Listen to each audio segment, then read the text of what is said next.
We had a problem because in 1960, when I became commissioner, uh, clubs made their own television contracts, and the small market clubs did not do very well.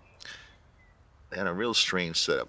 Uh, you had CBS carrying the games of, I think, about 8 clubs, and they paid $175,000 a year to the Giants, down to maybe $75,000 in those days for the Packers.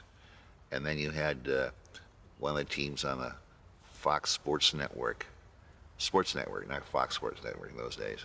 That was a Cleveland team, and they got 175. And then Baltimore and Pittsburgh had just moved over to NBC. So it was all fractionated. The clubs were competing with themselves, and there was no chance of increasing the income.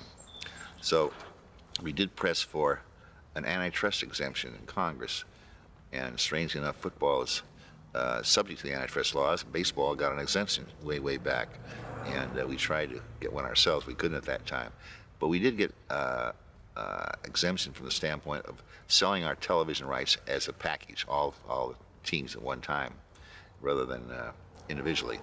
And they said it would not be against the antitrust laws.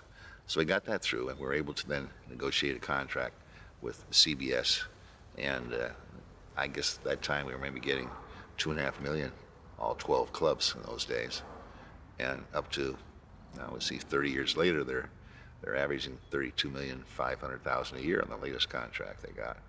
So that was a big thing. The big city market clubs like New York, Chicago Bears, and the LA Rams agreed to share the television money equally with the smaller markets like Green Bay Packers, like 75,000 in the community, and Pittsburgh was not a big city in those days, and that really was the thing that was most important for the league, because it enabled all of them to compete for players and compete with strong organizations equally.